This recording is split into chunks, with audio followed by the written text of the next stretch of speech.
So number 3 then from the 2021 Higher Maths resource paper, paper 1. 3 marks again here for a function. You've defined its inverse function. A function is defined on the set of real numbers by this expression here. Find the inverse function for 3 marks. Of course, that's so simple because there's only one mention of x that you could just write the answer down immediately because it's so simple to undo that. That's what the inverse function does. It undoes the answer and tells you what you started with. You just have to think, what did you do to get the answer? First thing you did was you added 3, then you divided by 2. How can you go back again? Undo it in the reverse order. Multiply by 2 and subtract 3. There's your answer, 2x minus 3. Anyway, you're not allowed to do that. I think, I don't know, it's not in the marking scheme here. It just shows where the 3 marks went. Right, so, well, there's 2 ways of doing it. One way would be to jumble about between the 2 variables, x and y, where y is the answer that's produced. And the other way is to use the function of the function to take you back to x, which is the better way. We'll do the jumble the letter about way first of all, which essentially means this. You've got your initial set, your domain, which in this case it said was all the real numbers. You apply this function to any particular number there, any member. You apply this function onto it, you do the arithmetic it wants to do, and it takes you to an answer in this new set here, which will again be all of the real numbers in this case. But you give it a name y. The inverse function undoes that. It will take your answer and give you back your original number. That would be the inverse function. So one way of doing it is just to use these 2 letters, x and y, and say this. Well, if that function acting on x produces y, then y is equal to this, where y is the answer, remember. Now that gets a mark.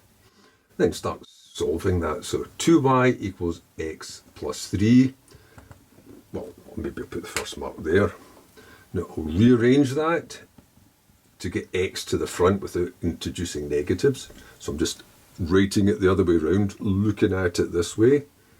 Take the 3 across. 2y minus 3. Now look, you've got 2 different letters here. But what you're going to do is this then. What does this function do?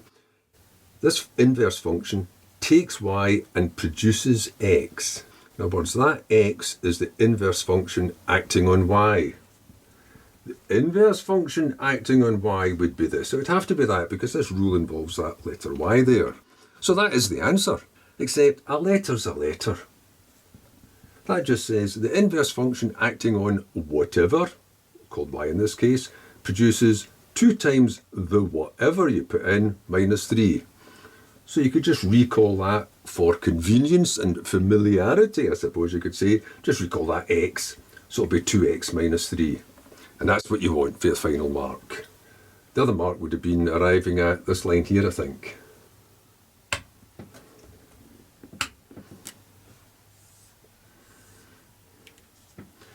So that was it done by jumping between the initial value and the answer, given the initial value, the name x, and the answer, the name y. Which of course is okay. It takes a bit of writing though.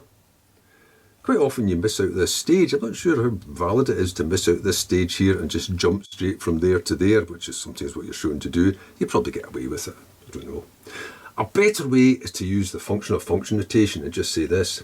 If f acts on its inverse, in other words, the inverse acts first, then f comes along afterwards and takes what it's produced. That should take you back to whatever it was you started with. Now there's no y's in it, it's all just x. The function acting on its own inverse gives you back the original number that you put in, calling it x in this case. And then, what does f do to whatever you put into it? Well, whatever you put into it produces a fraction.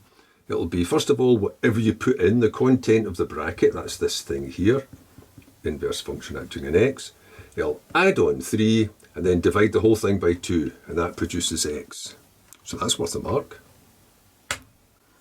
In fact, that was worth a mark there, this first line here, because that was the way it worked. That was the sort of critical bit, because this is just a bit of arithmetic really, isn't it? So now, we'll just do it in one go. Take the 2 across and multiply, and the 3 across and subtract, and there you go for the final answer. And of course, It's much quicker that way. It's a more elegant solution than doing this.